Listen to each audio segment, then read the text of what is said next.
Pego o bambu e a vareta para que as pessoas tentem fazer o mesmo. Eu, mesmo, tentei por várias vezes. Não há a menor possibilidade de se enroscar a vareta em elástico nenhum. Mas por que tem esse elástico? A explicação para essa pergunta, que, por sinal, todos fazem, e é de que o espírito do bambu quer que se coloque essa tira de borracha para que as pessoas fiquem na dúvida sobre a sua existência. Seu Agenor diz que esse espírito se diverte muito com essa dúvida. Dona Elsa começa a rir.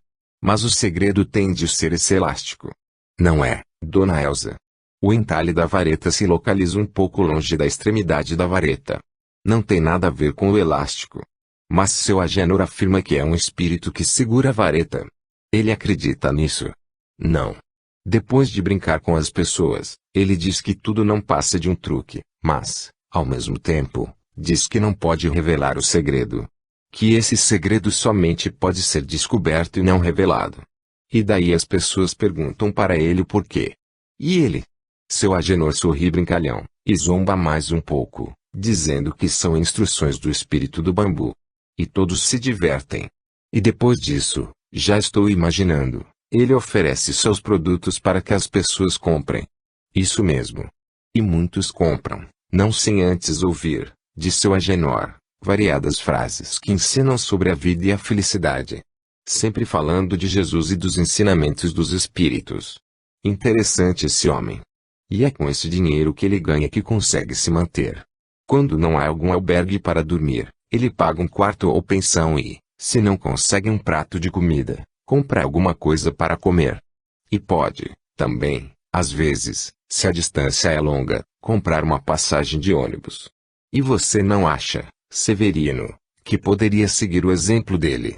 Você e tantos outros que vivem a perambular por aí, sem nada a fazer? Sei disso, Dona Elsa, e muitos gostariam de ser como ele, mas nos falta vontade, sabe? De qualquer maneira, o admiram por ele ser assim. Isso é verdade. E todos gostam muito de ouvi-lo falar.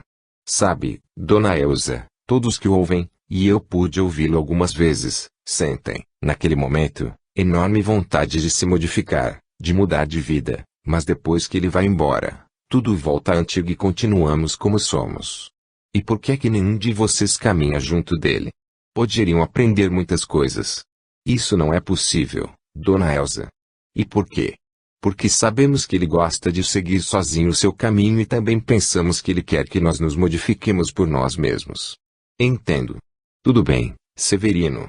Agora, você já pode ir descansar. Cal, por favor.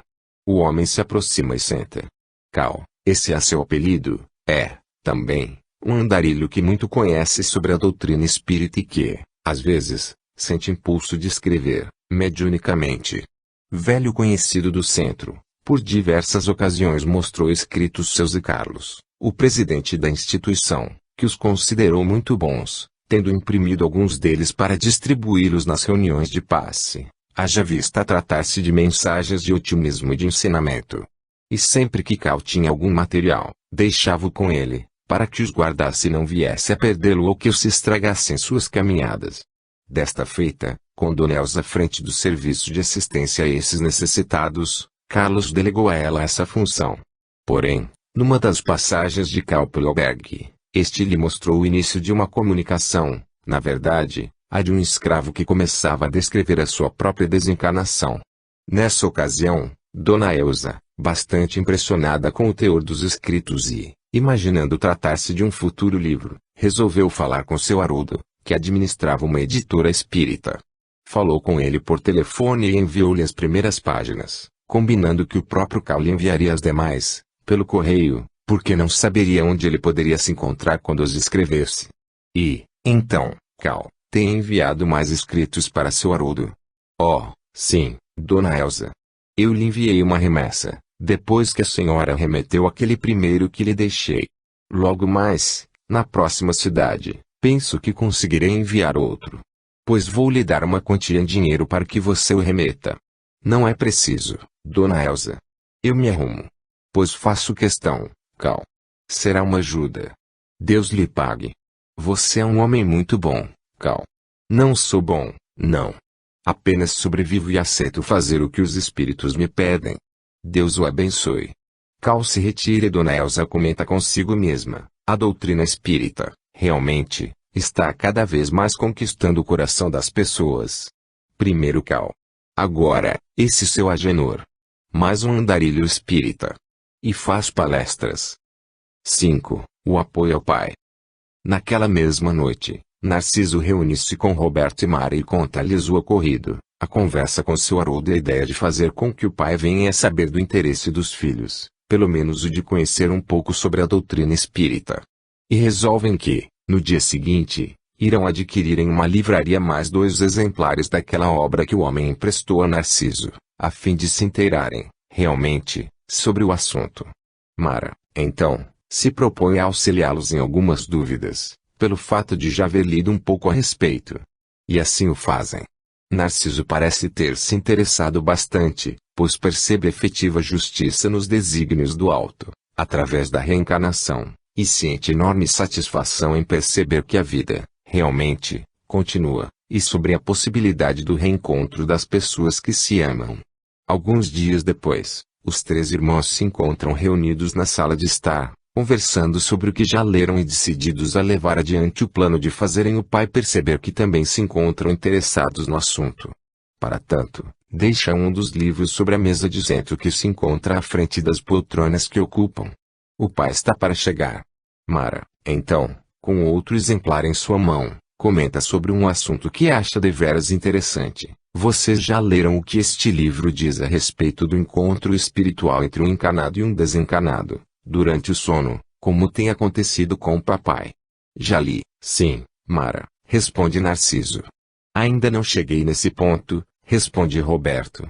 Pelo que pude entender, durante o sono, o espírito desprende-se do corpo, através do fenômeno denominado emancipação da alma, permanecendo a ele ligado por cordões de luz, e que, revestido pelo perispírito, entra em contato com o plano espiritual. Alguns, após esse desprendimento, participam, juntamente com espíritos mais evoluídos, de atividades de aprendizado ou de auxílio a espíritos necessitados, encarnados ou não.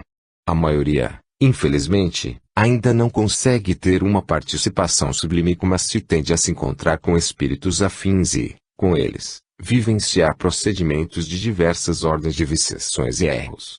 Quando despertam do sono, não se lembram desse intercâmbio, vindo-lhes à memória apenas cenas e acontecimentos de um sonho com informações contidas no cérebro material e que são liberadas nesse estado de adormecimento.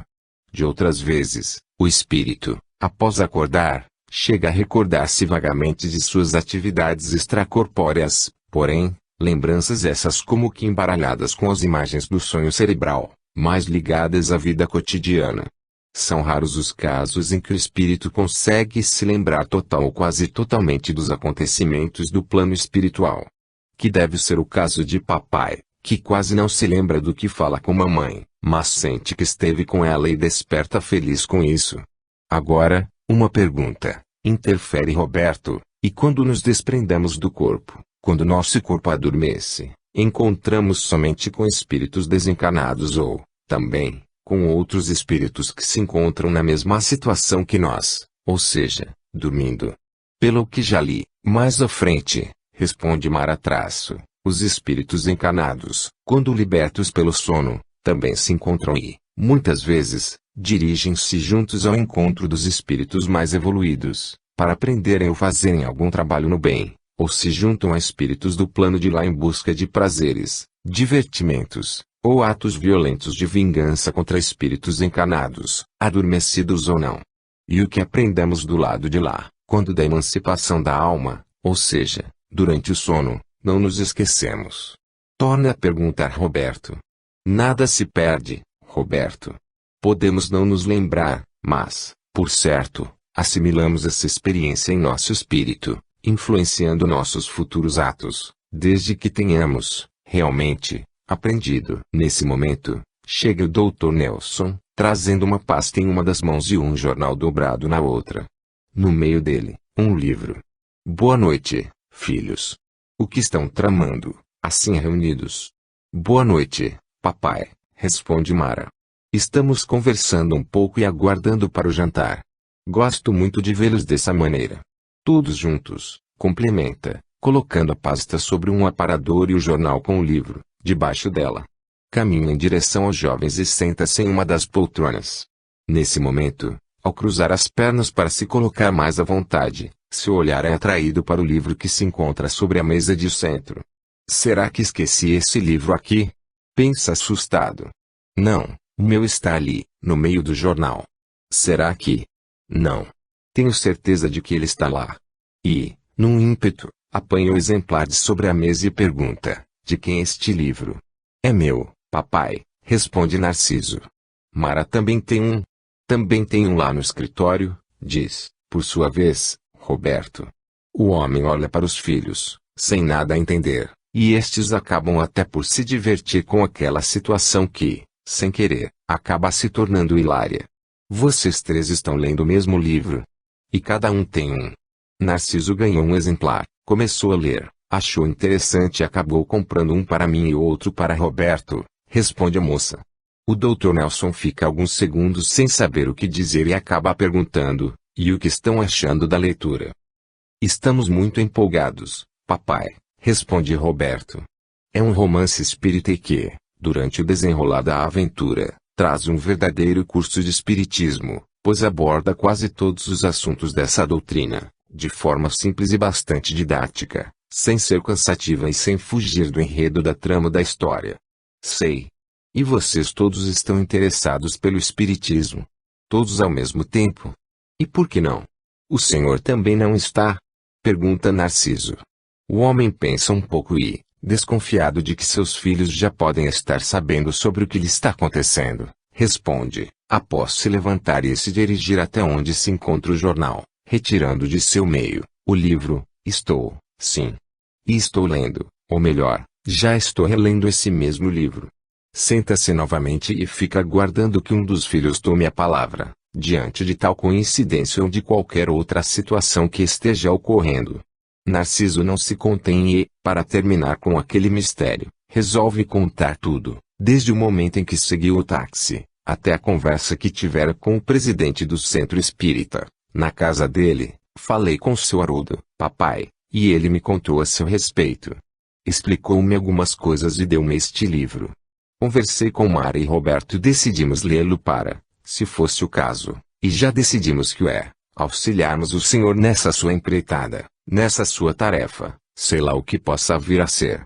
Acreditamos que o senhor viu mamãe nos encontros que tem com ela durante o sono e queremos ajudá-lo, pelo menos, com a nossa compreensão. Também estamos interessados em ler os escritos que seu Haroldo tem recebido e, se for possível, gostaríamos de ajudá-lo a publicar. O que o senhor acha? O Dr. Nelson emociona-se e, com os olhos lacrimejantes, levanta-se e, já com os filhos em pé, abraços, agradecendo. Deus lhes pague, filhos, pela confiança em mim. Somente não lhes contei antes, porque temia que não acreditassem. E podemos ler o que o seu Haroldo lhe passou? Podem, sim. Vou buscar a cópia que ele me entregou. O homem dirige-se, então, ao seu quarto, trazendo algumas folhas, entregando parte delas a Narciso. Por favor, Narciso, pede Mara traço, lê em voz alta. O rapaz começa a ler, trazendo a todos enorme curiosidade pelo conteúdo. 6. A leitura do primeiro manuscrito. Lembro-me de ter ficado doente. Sentia muito frio e meu corpo doía muito, sempre deitado sobre um colchão de palhas, numa das casas dos colonos negros. Lembro-me, também, do esforço de meus companheiros escravos no sentido de curar-me. Colocavam barro sobre minha testa e partes de meu corpo no intuito de o esfriarem por causa da alta febre que eu tinha. Na verdade, chamo-os de companheiros escravos porque assim o foram, como eu também o fui. Mas, nessa ocasião, já haviam-se passado pouco mais de 10 anos que a Lei Áurea nos havia libertado e morávamos e trabalhávamos numa fazenda de proprietários abolicionistas que nos haviam contratado, onde nos acolheram e nos acomodaram em casas simples e construídas para esse fim, já que a senzala de há muito não mais se prestava à finalidade de amontoar os cansados corpos dos negros. Apesar de tudo, a cada dia que passava, grande paz invadia o meu ser. Ou seja, quanto mais o meu corpo se definhava e enfraquecia, mais tranquilo e, posso até dizer, mais extasiado me sentia com tudo à minha volta, principalmente porque esse ambiente que me cercava era, a meu ver, um misto de realidade e fantasia, como se estivesse a sonhar por todo o tempo.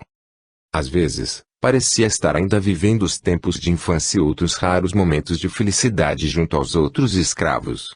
Na verdade, até acabei chegando à conclusão de que esses instantes de alegria foram em número muito maior do que imaginava. Também recebi a visita de pessoas que não conhecia, a maioria de cor branca e algumas outras de pele escura, porém, todas envoltas por suave luz que, de madrugada, quando todos os outros escravos já dormiam, falavam comigo com muito carinho e impunham as mãos a certa distância de meu corpo, principalmente sobre minha cabeça. Às vezes, me mostravam imagens, à minha frente, e, nesses momentos, parecia-me que se rompiam alguns fios escuros de meu corpo, como se fossem cordéis que desapareciam ao serem desligados. Sempre que isso acontecia, sentia-me bem melhor. De outras vezes, apontavam-me um caminho que eu deveria seguir, assim que fosse o momento adequado, com a forma de um túnel que terminava numa saída de muita luminosidade. Eu nada entendia, mas não conseguia articular nenhuma palavra a fim de saber sobre tudo isso que ocorria. E permanecia em silêncio, a contemplar e a viver aqueles momentos de indescritível paz, como se nada mais estivesse acontecendo e que o meu mundo havia parado no tempo. Por vezes, intentava falar com meus companheiros que cuidavam de mim, nos poucos momentos em que eu os via, queria lhes relatar ou, mesmo, lhes perguntar se também estavam vivendo aquilo tudo. Em raríssimas ocasiões chegava a ouvir, como lembrança de triste passado, lamentações de algum escravo que havia sido surrado no tronco ou o choro de alguma criança a suplicar pelo seio, já sem leite, de sua mãezinha. E isso muito me fazia sofrer, apesar de esses pesadelos serem, felizmente, de curta duração. Em pouco tempo, já nem ouvia sons ao meu redor, somente suave melodia, parecendo sair de meu próprio cérebro. E o último som de que me lembro, vindo de um dos meus companheiros escravos foi: "Descansa em paz, preto velho." Foi aí, após essa frase, que me aflorou a ideia de que, talvez, estivesse morrendo, e tentei movimentar-me, numa tentativa de retornar daquele estado de letargia no qual me encontrava, não sabia há quanto tempo, mas sem conseguir mover um músculo sequer, nem os olhos e nem a boca. Pela primeira vez, cheguei a sentir um desespero apossar-se de mim. Afinal de contas, apesar de toda a minha idade, não pensava em morrer e comecei a desfalecer, não sem antes ouvir uma voz conhecida, talvez de alguma daquelas pessoas que me visitavam à noite: "Acalme-se, Sebastião, estamos cuidando de você. Não tenha receio." Não vou entrar em detalhes a respeito de quanto tempo permaneci desfalecido, apenas posso dizer que, quase que num piscar de olhos, os abri, percebendo que poderia movimentar lentamente o meu corpo, nesse momento, ainda frágil, mas sem dores e sem frio. Mais tarde, tomei conhecimento de que esse estado de desfalecimento havia durado um bom tempo, tempo esse no qual passei por intenso tratamento médico para a devida recuperação de meus órgãos cansados e enfermos. Ainda deitado, porque, apesar de já conseguir movimentar-me, não tinha forças para me levantar da cama na qual me encontrava. Olhei para os lados e percebi que me encontrava num grande cômodo, onde presumi haver mais pessoas deitadas, pois chegava a ouvir-lhes a respiração e alguns gemidos abafados. Porém não via ninguém, porque biombos com tecidos brancos, muito claros e limpos, cercavam o meu leito, podendo, apenas, divisar o alto teto, comum a todos, também de cor branca. O ar que respirava me parecia muito leve, pois pouco esforço pulmonar era necessário para inspirá-lo, e um suave aroma entrava por minhas narinas, trazendo-me enorme paz. Deixei-me ficar ali estirado por considerável tempo, chegando a dormir mais um pouco, até que, assim que despertei, um senhor entrou por entre os biombos, cumprimentando-me, com muito carinho, e, então, "Sebastião, sente-se bem?" Fitei longamente aquele homem de fisionomia tranquila, parecendo-me reconhecê-lo, e lhe respondi: "Sinto-me muito bem, mas onde estou?" Estava com meus companheiros escravos, lá na fazenda e, agora. "Não se preocupe com isso, Sebastião. O que importa é que você se encontra restabelecido." Sentia-me tão fraco, Sabemos disso, mas já foi devidamente socorrido. Mas... e meus companheiros? Insisti. Nesse instante, parecendo conhecer os meus mais íntimos pensamentos, e principalmente a minha maneira de encarar a vida, crendo na justiça de Deus e na imortalidade da alma, já que não acreditava que tudo pudesse acabar com a morte, e mesmo porque, durante minha vida, por vezes, havia tido visões de pessoas que já haviam passado para o outro mundo, ou seja, como se costumava chamar, os espíritos, declarou-me, sem rodeios, ficaram na terra, Sebastião. E onde me encontro? Isso é morte. Apenas a morte do corpo. Realmente, Sebastião, você deixou seu corpo lá na terra, mas veja que está mais vivo do que nunca e em melhor situação, pelo menos, mais saudável. É verdade. Sinto-me melhor, apesar da fraqueza de meus músculos, mas não sinto febre nem dores. Apenas sinto sede. Qual o seu nome? Pode me chamar de Deodato, e tenho, agora, a tarefa de esclarecê-lo. Dizendo isso, aquele homem branco apanhou uma vasilha de um aparador, ajudou-me a me sentar na cama, com as pernas para fora e, segurando-me, deu-me de beber. Nunca, em toda a minha vida, havia bebido água tão cristalina e com um aroma que não tenho condições de descrever. E, à medida que ingeria tão precioso líquido, parecia que minhas forças voltavam, sentindo-me forte a ponto de Deodato não mais precisar me amparar. De qualquer maneira, pediu-me para me recostar novamente. Atendi-o prontamente e deitei-me. Em seguida, puxou uma cadeira e sentou-se ao meu lado. Preciso explicar-lhe algumas coisas, Sebastião. Por favor, pedi-lhe, e foi aí, somente nesse momento, que percebi que já não mais falava no meu linguajar característico dos que não se adaptaram e nem aprenderam a língua portuguesa e, conforme Deodato me falava, compreendia tudo com certa facilidade, estranha para mim, negro escravo, rude e ignorante. E, agora, passados muitos anos que isso ocorreu, já tenho condições de explicar, não da maneira tão simples que, na época, ele me explicou, mas com um pouco mais de detalhes, pois já aprendi muita coisa, desde então. Bem, como lhe disse, você já não se encontra mais entre os que vivem na Terra. O corpo que lá ocupava já se encontra enterrado há algum tempo. Mas este corpo, esse corpo que você está fazendo uso, aqui nesta dimensão da vida, chama-se perispírito, Sebastião.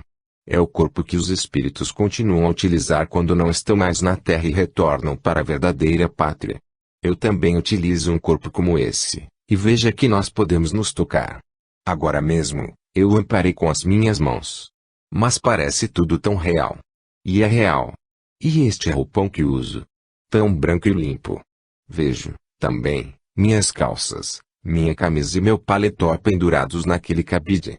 São as melhores roupas que já tive na terra, apesar de serem usadas. Eu as ganhei do patrão. São suas? Não são aquelas com as quais seu corpo foi enterrado, mas são iguais. E isso acontece com todos os que morrem. Sim, porém com algumas diferenças que, com o passar do tempo, vai entender. Vou lhe explicar algumas coisas, Sebastião, que talvez não consiga entender de pronto, principalmente por causa de algumas palavras desconhecidas por você, mas peço-lhe que confie em mim, pois o que digo é verdade. Confio em você. Pois bem, Sebastião, começou Deodato a me explicar e que, como já disse, para os tempos atuais, recorra aos conhecimentos que já possuo, para descrever as suas palavras de forma mais correta e inteligível. Deus criou todo o universo e todo esse universo, no que se refere à matéria, é, digamos, feito do que chamamos de fluido universal. E o espírito, criatura de Deus, possui, até onde podemos compreender, um corpo mental, um perispírito e, quando encarnados na Terra, um corpo carnal, sendo que o que liga o espírito a esse corpo de carne é o perispírito. Agora entendo quando me disse que este meu corpo se chama perispírito. Isso mesmo. O espírito, criado por Deus, possui um corpo que, quando nesta dimensão, é revestido de um perispírito e que, para evoluir em direção à felicidade, Deus o faz conviver com outros espíritos, revestidos, também, com um corpo carnal, que é uma cópia desse perispírito, em planos mais materializados, no caso, a Terra.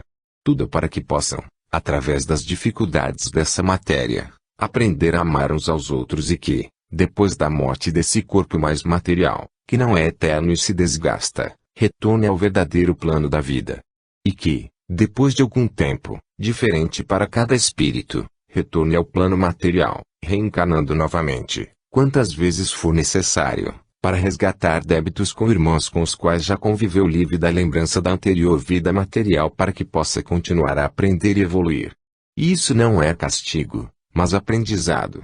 Também tenho a dizer que, muitas vezes, espíritos se encontram tão ligados à matéria mais densa e longe dos pensamentos mais sublimes, que não se apercebem que já passaram para o plano espiritual e continuam, como se estivessem vivendo um sonho ou um pesadelo, a perambular junto àqueles com os quais viveram e a quem amaram, ocasionando, na maioria das vezes, por falta de preparo e conhecimento, perturbações na vida dos que permaneceram na carne.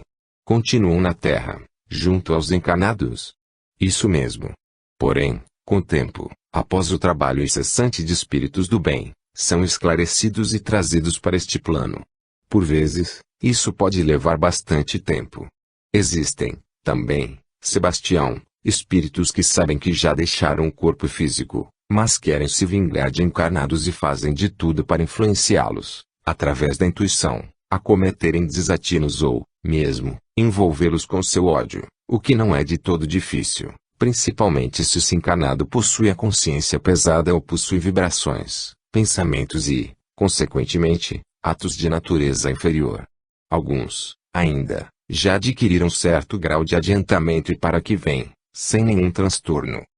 Narciso termina de ler e pergunta ao pai, e essas outras folhas que tem em mãos? É a continuação das que acabou de ler. Chegou numa segunda remessa pelo correio. Apenas uma página. Posso lê-las, também? Por favor.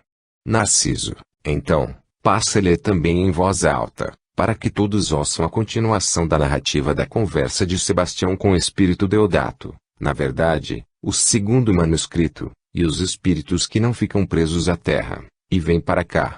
São todos tratados assim como eu estou sendo. Não todos, Sebastião.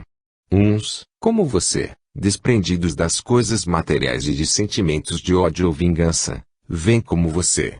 O que, na verdade, ocorre, é que os espíritos, quando desencarnam, não abandonam os seus hábitos, seus desejos, suas fraquezas, seus vícios e mesmo suas virtudes. Passam, sim, a habitar o lado de cá, em planos inferiores ou superiores, dependendo de suas índoles boas ou más.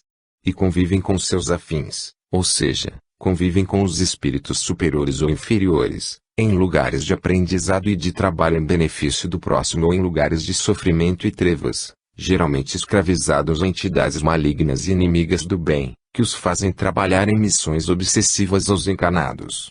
Impressionante, mas muito lógico. A simples mudança de plano não altera a condição moral do espírito e, dessa forma, os mais poderosos na maldade e na ascendência mental acabam governando os mais fracos na busca da satisfação de insanos desejos. Entendo. O que normalmente ocorre são as obsessões praticadas por espíritos desencarnados ou encarnados por causa de intensos sentimentos de ódio ou de vingança advindos do passado. Ou, então, ficam a vivenciar situações horríveis, geralmente ligadas ao momento de suas mortes, principalmente se desencarnaram com a consciência pesada, por atos menos dignos. Outros, então, ficam a viver junto daqueles a quem amam, de maneira possessiva e egoísta, prejudicando-os com suas presenças. É evidente que um dia serão auxiliados, assim que se livrarem de todo o orgulho, de toda a vaidade e de todo o egoísmo, rogando humildemente o auxílio de Deus. Mas, ainda insisto. Porque estou sendo tratado dessa maneira, quero dizer, com tamanha atenção e carinho. E porque não me encontro na Terra, como acontece com tantos outros, como acabou de me explicar.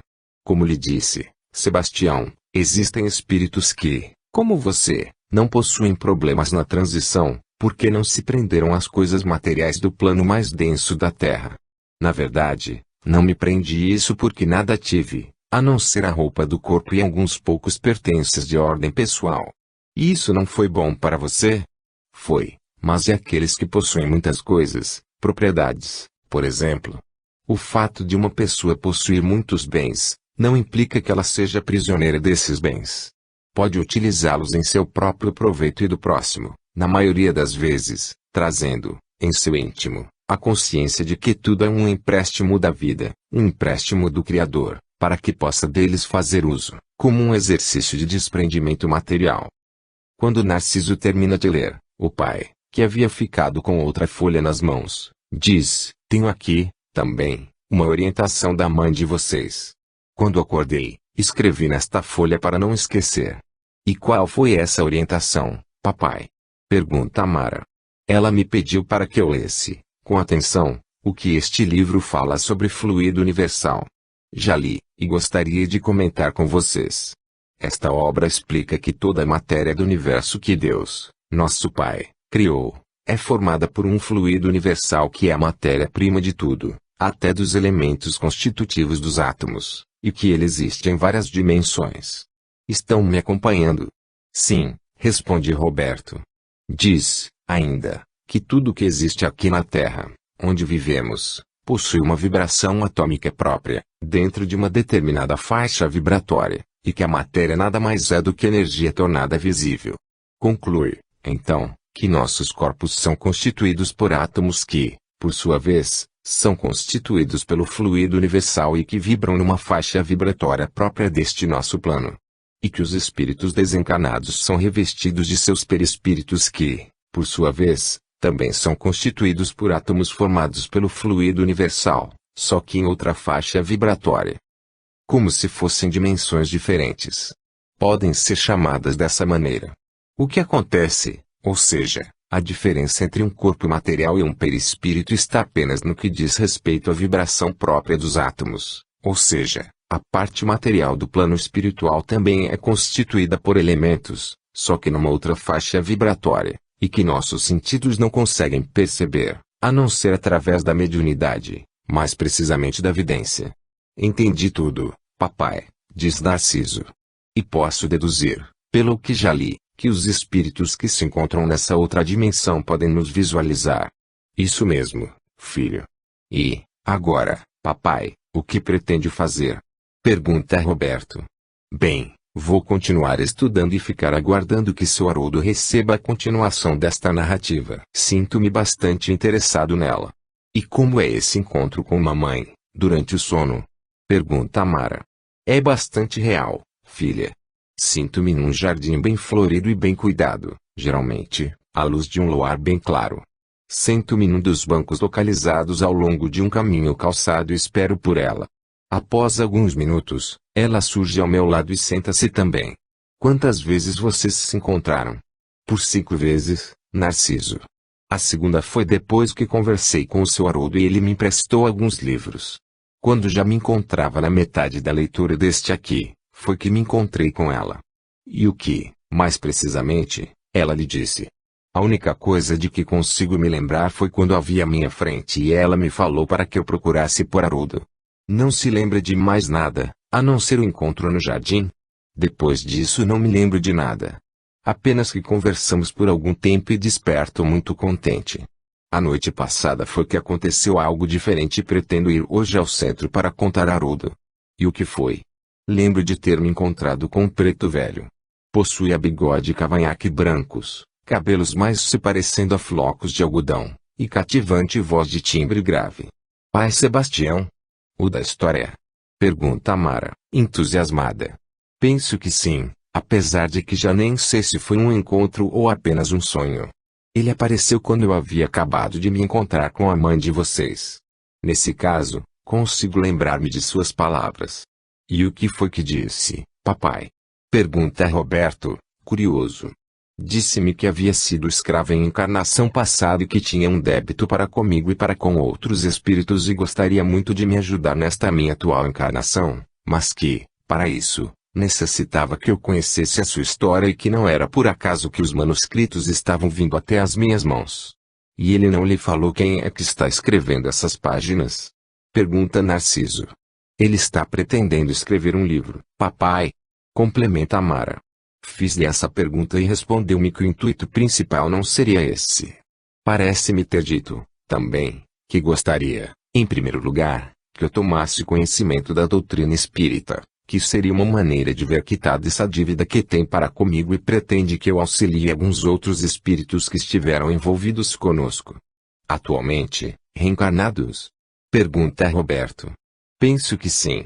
E ele lhe falou que débito é esse que tem para com o Senhor? Não, e nem posso imaginar. A única ideia que faço é que, por uma questão de lógica, devemos ter vivido algum acontecimento juntos. Será que ele vai lhe revelar um dia?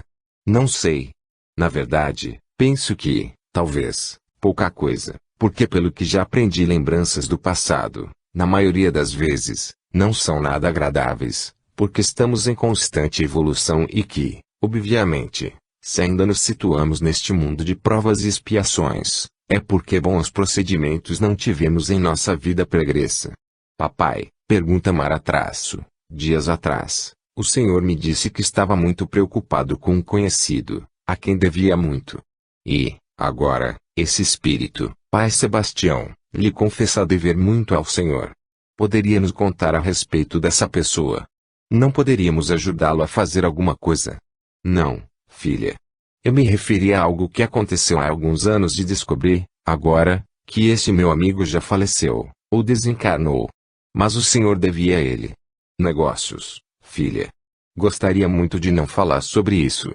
Pelo menos, por enquanto. Sim, mas, se pudermos ajudar em algo, obrigado. Quando chegar o momento certo, todos nós faremos alguma coisa. E tenho certeza, precisarei do apoio de todos vocês. Falando em amigo, papai, soube que nosso funcionário Otávio encontra-se muito doente. O senhor se lembra dele? Otávio, sim. Ele trabalha num dos setores que administro. Trata-se de um funcionário muito antigo. Ele já trabalha na empresa desde que o senhor assumiu. Ah, o Otávio. Lógico que me lembro. Foi um grande amigo meu e competente colaborador. Há tempos não o vejo. Meu Deus, os negócios sempre acabam nos afastando dos amigos. Mas o que ele tem, Roberto? Ele está com algum problema sério de depressão. Assim que tomei conhecimento, procurei falar com sua esposa, colocando-me à disposição para qualquer necessidade ou dificuldade quanto ao tratamento. E prometi-lhe que ele continuará a receber seus proventos até que se recupere. Pois fez muito bem, filho. Roberto, então, conta ao pai sobre a conversa que teve na empresa com Ferreira e Péricles. Mas temos de fazer alguma coisa, filho, diz Nelson. Otávio sempre foi muito dedicado e, com certeza, está encarando essa situação como uma grande injustiça, e a mágoa, muitas vezes, nos traz doenças. É verdade, pai, concorda Narciso. Eu irei visitá-lo. Prometi a sua esposa que iria vê-lo. Pois iremos juntos, filho. 7. A chegada de seu Agenor. O dia já se encontra escurecendo. São 18h10 da sexta-feira e muitos albergados ou não albergados, mas necessitados de alimentação, já estão entrando no refeitório do albergue. Percebe-se certa inquietação por parte da maioria dos presentes. Com certeza, aguardam a presença de seu Agenor, como havia sido anunciada para aquela noite. Curiosos com o que Dona Elsa havia lhes relatado a respeito desse andarilho, outros integrantes da diretoria daquela instituição também se encontram presentes, inclusive seu presidente. Dona Elsa, então, chama Severino e lhe pergunta. E, então, Severino, esse homem, esse tal de seu Agenor, virá hoje, a quê? Creio que sim, senhora. Pelo menos, foi o que ele me disse quando o encontrei, porém, não posso afirmar. De repente, ele pode ter mudado de ideia ou permanecido mais tempo em alguma outra cidade. Nesse momento, mais algumas pessoas estão entrando no refeitório, e um homem de cerca de 60 e tantos anos, cabelos brancos, cortados rente e barba não muito espessa e alva pelo tempo, desperta a atenção dos presentes, que começam a murmurar entre si. Vem vestido com uma calça marrom, camiseta branca, um pouco amarelada, mas limpa, botinas, velho e amassado chapéu de couro, mochila às costas, uma sacola no ombro esquerdo e um cajado de bambu na mão direita. Caminha calmamente, procurando menear um cumprimento com a cabeça aos que ali já se encontram sentados à mesa, sempre com um discreto sorriso nos lábios. Olha em volta e descobre um lugar vago quase na entrada do recinto e ali se acomoda. Tira o chapéu, depositando-o, juntamente com a mochila e a sacola, no chão, aos seus pés. Cerra os olhos, parecendo em prece. É ele, Dona Elsa, diz Severino, apontando para o homem. É ele, aquele que está com o rosto apoiado sobre as mãos. Sim. É aquele. E o que vai acontecer agora? Pergunta a senhora, um pouco emocionada em ver aquela figura tão humilde e serena. Na verdade, no fundo, estava com muita vontade de conhecê-lo. E, agora que ele ali estava, não sabia se deveria falar alguma coisa. Não vai acontecer nada, Dona Elsa, ou, pelo menos, não temos de fazer nada. A senhora pode começar a servir a sopa aí, se puder, permita que a gente converse com ele, durante ou após a refeição. Tudo bem, responde a mulher, agindo como se Severino fosse quem devesse dirigir os acontecimentos daquela noite. E começa, então, auxiliada pelos outros voluntários, a distribuir os talheres e os copos e, em seguida, a sopa e os pães, não sem antes proferir linda prece de agradecimento pelo alimento que estava sendo servido. O refeitório é um barracão simples, contendo 3 mesas compridas que se encontram dispostas paralelamente, com um espaço entre elas, com cadeiras em ambos os lados. Severino encontra-se acomodado em uma das mesas e seu Agenor em outra, numa posição que permite que possam se olhar. Reina profundo silêncio no local até que Severino quebra, dizendo, seu Agenor. O homem ergue o olhar e, fitando Severino, lhe responde, carinhosamente, boa noite, meu amigo. Tudo bem com você? Tudo bem. Apenas gostaria de saber se o senhor vai ficar albergado aqui. Bem, se houver uma vaga, gostaria muito. Temos uma vaga, sim, e o senhor poderá hospedar-se aqui por 3 dias, como é a norma da casa, informa Dona Elsa, que se encontra a postos, juntamente com os outros voluntários, para servir mais sopa a quem quiser. Eu lhe agradeço muito pela hospitalidade, senhora. Deus abençoe vocês. E o senhor poderia nos mostrar o espírito do bambu? Pergunta um menino que se encontra sentado ao seu lado, junto com a mãe. Seu Agenor sorri e lhe responde, depois da refeição, se houver uma oportunidade. Também quero conhecer esse espírito do bambu, diz Dona Elsa, curiosa, e, com essas palavras, já concedendo a oportunidade. E o senhor poderá falar um pouco conosco? Pergunta um homem, de aspecto bastante rude e bem maltrapilho. O que poderei lhes dizer? Qualquer coisa, responde outro. Seu Agenor fica meio constrangido pelo fato de pouco conhecer Dona Elsa e baixa o olhar, continuando a comer. O silêncio volta, então, a reinar no recinto. E, por cerca de mais de 30 minutos, os pratos vão e voltam pelas mãos dos voluntários, com novas porções de sopa, ingeridas pelos esfomeados ocupantes daquele abençoado barracão.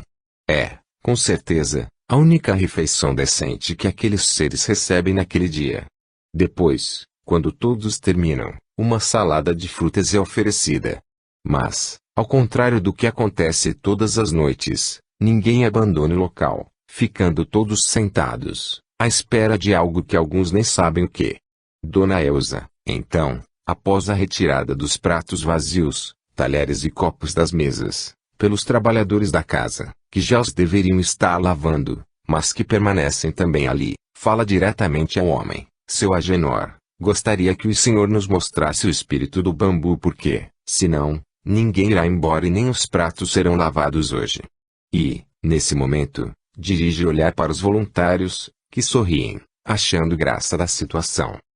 Muito bem, diz seu Agenor, que se levanta, dirigindo-se ao centro das mesas, numa de suas extremidades, para que todos o vejam, e demonstra o tosco brinquedo, feito de bambu, que retira da sacola, fazendo tudo da maneira como Severino havia explicado a Dona Elsa. Então, todos os presentes, inclusive Dona Elsa, experimentam fazer com que a vareta seja segura, uns pensando em enroscá-la no elástico, outros, esperando que o espírito do bambu a segure. Mas ninguém consegue e ficam todos boquiabertos quando Agenor faz com que novamente a vareta seja puxada para dentro do bambu, com muita força e velocidade. Como pode ser isso? Perguntam-se uns aos outros. Até Dona Elsa encontra-se embasbacada com aquilo, E o homem diz a todos: meus amigos, deixem-me lhes dizer uma coisa muito importante. Eu costumo brincar com as pessoas pelos lugares por onde passo, mas termino sempre a brincadeira dizendo que tudo não passa de um truque, de um simples truque. Quer dizer que não existe nenhum espírito do bambu? Pergunta o garoto. Não, filho. Não há nenhum espírito do bambu. Somente um truque. Vamos fazer uma coisa, menino. Qual o seu nome? André, senhor. Pretendo permanecer aqui por 3 dias. Pense, raciocine e tente descobrir o segredo. Se até o dia em que eu me for, você não tiver descoberto, eu revelo o segredo para você. Mas gostaria que descobrisse por si mesmo. E lhe dou uma pista, trata-se de um truque muito simples. Na verdade, uma ilusão. E sabe por que quase ninguém descobre o truque? Por quê? Pergunta, agora, Dona Elsa, parecendo bastante interessada. Porque, como já disse, é um truque muito simples e todos nós não conseguimos ver muita coisa nas coisas simples, porque sempre complicamos tudo. A felicidade e a paz são oriundas de truques ou atitudes tão simples que não conseguimos enxergá-las e estamos sempre vivendo enganados e aflitos pelas ilusões que nós mesmos impomos à nossa vida. Após alguns segundos de silêncio, Dona Elsa toma a palavra. Bem, pessoal, já está na hora de encerrarmos. Todos já jantaram e já podem ir. Fiquem, apenas, os que irão dormir no albergue. Senhora, pede Severino Traço, por favor. Todos aqui gostariam de ouvir alguma coisa de seu Agenor. Dê-nos mais alguns minutos. O senhor quer falar com eles? O homem olha em derredor e responde: posso falar, sim, mas pouco tenho a dizer a esses irmãos ou a qualquer outra pessoa. Mas, se gostam do pouco que tenho a dizer, fale para nós. Pede um outro que, até o presente momento, se mantiver em silêncio. Seu Agenor pensa um pouco e começa a falar: meus amigos, o que posso lhes dizer é o que sempre insisto com as pessoas que, como eu, não possuem quase nada, é que procurem modificar um pouco a própria vida. Alguns de vocês, já conheço de outros lugares e pousadas como esta, já me ouviram e sabem que as minhas palavras serão sempre as mesmas, ou seja, que procurem trabalhar, fazer alguma coisa e não se entregarem ao ócio, ao desânimo. Mas, como? Pergunta um homem, mais à frente. Ninguém nos dá emprego. Sei que emprego é difícil até para pessoas que não se encontram na situação em que nos encontramos. O que quero dizer é que procurem algum serviço, porque é importante que ganhemos algum dinheiro para podermos nos sustentar. Peçam, por exemplo, para varrer uma calçada a troco de alguma contribuição ou outro serviço qualquer. Mas é difícil, insiste um outro. Ninguém nos dá serviço. Meu irmão, a busca pelo trabalho já é alguma coisa, alguma ocupação que estarão tendo. Irão se sentir mais vivos tentando, em vez de só esmolarem. Vocês devem dar a oportunidade para que, um dia, ao encontrarem alguém disposto a lhes dar uma chance, o faça. Mas, se não tentam, dificilmente conseguirão. Tenho plena certeza de que os espíritos bons, mensageiros de Jesus, querem nos ajudar a todos, mas também, temos de lhes dar uma importante ferramenta para isso, que é a nossa vontade. Tentem. E nunca se revoltem com a própria situação. Deus sabe por que temos de passar pelo que estamos passando e, certamente, Ele quer o melhor para nós. E procurem ver tudo como um ensinamento da vida e que ela, a vida, não termina com a morte deste corpo que utilizamos. Somos todos espíritos, filhos de Deus. Já vivemos várias outras encarnações nesta terra e, se estamos passando por estas dificuldades, é porque é para o nosso próprio benefício. Seu Agenor para um pouco, parecendo refletir nas próximas palavras e continua: vocês não podem imaginar o quanto nos está sendo útil esta nossa atual existência a fim de que aprendamos. Porém, é preciso que a aproveitemos. Por isso, lhes peço novamente, façam alguma coisa, sejam úteis, porque qualquer filho de Deus pode ser útil, mesmo que não tenha 1 metro quadrado nesta terra para viver. O Senhor acha que a pobreza e a miséria são úteis para nós? Prestem atenção. Não sou adepto da pobreza e nem da miséria. Eu, mesmo, estou nesta situação, por força das circunstâncias, mas procuro aproveitar o melhor possível essa experiência. Faço o que posso para fazer e sobreviver este meu corpo e, ao mesmo tempo, melhorar o meu eu, espírito que sou, com os ensinamentos de Jesus. De qualquer forma, penso que as pessoas têm de viver da melhor maneira com o que têm, seja muito, seja pouco, seja nada. Deus está conosco. Jesus nos acompanha com seu pensamento e seu carinho, mas, torno a dizer, façamos a nossa parte, sejamos úteis. 8. A família reunida. Desta feita, a reunião em casa do Dr. Nelson, após o jantar, encontra-se composta de mais pessoas. Além dos filhos, encontram-se, também, Lúcia, noiva de Narciso, e Débora, namorada de Roberto. E, então, papai, vai nos mostrar o terceiro manuscrito? Oh, sim, vou apanhá-lo. Mas, antes, gostaria de saber se Lúcia e Débora já se encontram a par desses escritos. Já, sim, papai, responde Roberto Traço, elas já estão se interessando, também, pela doutrina espírita e até já estão lendo aquele livro. Muito bom. Você já assistiu a uma palestra, não foi, Lúcia? Pergunta Mara. Já, sim, mas isso ocorreu há cerca de um ano, mais ou menos. E fiquei muito impressionada com tudo o que eu vi. Ainda não tinha conhecido Narciso. Em algum centro aqui da capital? Não. Foi em uma cidade do interior onde passei alguns dias na casa de uma colega de faculdade. Estávamos em férias. E o orador? Vocês não vão acreditar. Quem proferiu essa palestra foi um andarilho que se encontrava alojado no albergue daquele centro. Um andarilho? Isso mesmo. E ele é muito conhecido naquela região. É convidado a falar em quase todos os centros em que se aloja. Na verdade, esses andarilhos não têm onde dormir e ficam girando em torno dessas cidades que possuem albergue. Pelo que fiquei sabendo, os albergues somente permitem que as pessoas nele repousem por um certo número de dias. Parece-me que o mais usual é que permaneçam por 3 dias. Mas existem tantos albergues assim? Pergunta Mara. Existem, sim, mas não em todas as cidades. Na verdade, esses andarilhos dormem em qualquer lugar que lhes ofereça abrigo do tempo e segurança. O bom dos albergues é que, geralmente, eles servem uma refeição noturna e um café pela manhã. E esse que você teve a oportunidade de ouvir era espírita. Isso mesmo. E se querem saber mais, estive conversando, após a palestra, com uma das voluntárias daquela instituição e ela me explicou que há andarilhos que nem sonhamos possam existir. Como assim?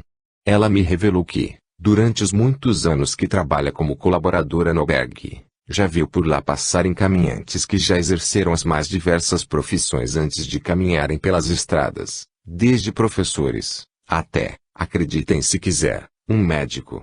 Com certeza, são criaturas que tiveram alguma grande decepção na vida ou um grande sofrimento, ou, até mesmo, uma derrocada financeira, talvez, e que não vendo nenhuma saída, acabaram se tornando moradores do mundo. E gostou do que ouviu? Pergunta Nelson. Muito, Dr. Nelson. Inclusive, eu havia comprado um livro. Oh, me desculpem. Não vou agora contar essa história. Acho que falo demais. Não, Lúcia. Por favor, gostaríamos que nos contasse. Não quero atrapalhar. Penso que devemos passar a leitura do manuscrito. Por favor. Conte-nos. Temos tempo. Fale, Lúcia, pede Roberto. Está bem. Como estava dizendo, eu havia comprado um livro desses de autoajuda. E encontrava-me muito interessada. Na ocasião, estava um pouco perturbada, achando-me incompetente e com um pouco de complexo de inferioridade. Vocês entendem? Penso que a maioria das pessoas, numa ou noutra ocasião, passam por isso. Isso é verdade, concorda Mara? Pois é. Já fazia alguns dias que estava em casa dessa minha colega e procurava estudar a fundo esse livro, tentando colocar em prática o que ele ensinava com a finalidade de levantar a autoestima do leitor. E o que o livro ensinava? Ensinava que eu deveria crer mais em mim mesma. Que eu deveria me achar bonita e passava algumas práticas que deveriam ser seguidas diariamente. Que eu deveria, ao levantar-me, dizer para mim mesma que eu era a melhor pessoa do mundo, que eu deveria me amar, que eu era capaz de ser a melhor das criaturas e que a vida sorria para mim. Que, pensando assim, as outras pessoas passariam a me admirar. Que o mundo se encontrava aos meus pés e que meus semelhantes não eram superiores a mim. Enfim, Coisas desse tipo, logicamente, não com essas palavras. Mas, o contexto era mais ou menos assim. Lembro-me do exercício que eu deveria realizar todos os dias à frente de um espelho, posicionando meu corpo de uma forma mais ereta, numa posição em que eu pudesse olhar as pessoas de cima, mesmo que eu fosse menor em altura. Exigir mais da vida que eu seria uma vitoriosa em todas as ocasiões se eu, realmente, acreditasse que era bem melhor que todos, pois que qualquer pessoa não passava de um concorrente a mais na luta pela sobrevivência e que o mundo pertenceria aos que assim o desejassem. E eu comecei a acreditar nisso tudo, até cair numa grande frustração, pois acabei chegando à triste conclusão de que eu não era nada daquilo. Talvez eu tenha lido o livro errado, pois penso que devam existir outros bons, responde Lúcia, rindo e divertindo-se com suas próprias palavras. E aí, diz Narciso, interessado no que a namorada está narrando, ansioso por saber por que ela está dizendo tudo aquilo. Aí fui assistir a essa palestra, a convite de minha amiga que era espírita. Eu nem sabia quem seria o orador e, quando vi, confesso que fiquei um pouco apreensiva, porque não consegui imaginar o que aquele senhor poderia nos dizer. E por quê, Lúcia? Pela maneira com que se apresentava. Trajava uma roupa muito simples. Uma calça que me pareceu ser um número maior do que deveria usar, uma camiseta dessas bem simples, uma botina já muito gasta pelo tempo de uso e trazia, sem cerimônia, uma mochila às costas, uma cajado na mão e uma sacola sobre um dos ombros e, também, um cantil um pouco amassado, preso à cinta. Ah, sim, e um chapéu que mais parecia do Indiana Jones depois de uma de suas aventuras. Mas o que mais me impressionou foi que estava limpo. Suas roupas, seu rosto e suas mãos, inclusive com as unhas cortadas. Não me chamem de reparadeira. Sou, apenas, uma observadora. Disse eu sei, brinca Narciso. E a sua idade? Era jovem. Não. Deveria contar com uns 60 e poucos anos. E tinha um olhar e uma expressão tão calma, que parecia envolver a todos com a sua presença. E sobre o que ele falou? Falou muito bem. Tão bem que creio que não houve um só dos que ali estavam presentes que, pelo menos uma vez, não tivesse de enxugar uma lágrima. Falou-nos sobre a verdadeira vida que é espiritual. Falou muito sobre Jesus. Sobre a felicidade que Deus deseja que todos alcancemos, sobre a sua justiça, benevolente e sábia, incluindo aí, nesse ponto, a lógica das sucessivas encarnações. Mas o que mais me chamou a atenção, inclusive, libertando-me do estado em que me encontrava, foi quando disse que todos somos filhos de Deus e que não somos melhores e nem piores que os nossos semelhantes. Que caminhamos lado a lado, num constante aprendizado e que esta nossa vida neste planeta Terra é, na verdade, uma grande escola, na qual o mestre maior é Cristo, nosso mais sábio professor. E, coincidentemente, disse que nos preocupássemos mais com a autoajuda. Autoajuda? Isso mesmo. A autoajuda ou a ajuda do alto, que vem dos ensinos de Jesus e dos espíritos de mais alto, como se costuma denominar as entidades mais evoluídas que habitam outros orbes do espaço e que, constantemente, auxiliam os irmãos que ainda habitam planetas inferiores como o nosso, que ele denominou de planeta de provas e expiações. Já lemos sobre isso, diz Mara. E disse que a verdadeira felicidade não decorre de nos sentirmos melhores que os outros, mas, sim, da compreensão de que somos todos irmãos, caminhando juntos, uns mais adiantados moralmente e outros, menos, devido às sucessivas encarnações, nas quais aprendemos mais ou menos. E que devemos ter a humildade suficiente para seguirmos os passos e exemplos dos que se encontram mais adiantados e desprendimento que Deus espera de nós, para auxiliarmos os que se encontrem em degraus abaixo dos nossos na escala evolutiva, sempre no sentido moral. Que não devemos medir a evolução do ser humano por suas conquistas materiais porque nada levaremos da matéria conosco, quando voltarmos ao verdadeiro plano da vida. Que a nossa bagagem será apenas constituída pelas conquistas morais. E que o nosso livro de autoajuda seja o livro de autoajuda que ele nos recomenda. E citou o Evangelho segundo o Espiritismo. Que ele seja o nosso livro de cabeceira, o nosso livro de todas as horas, porque nele encontraremos a solução para todos os nossos problemas. Enfim, foi muito bonita a palestra e, como já disse, saí de lá uma outra pessoa. No dia seguinte, A primeira coisa que fiz foi procurar uma livraria e comprar esse livro. Esse evangelho é, apesar de não ser uma seguidora da doutrina espírita, no sentido de frequentar centros espíritas, sempre que me sinto em dificuldade, abro uma página e, creiam, tudo se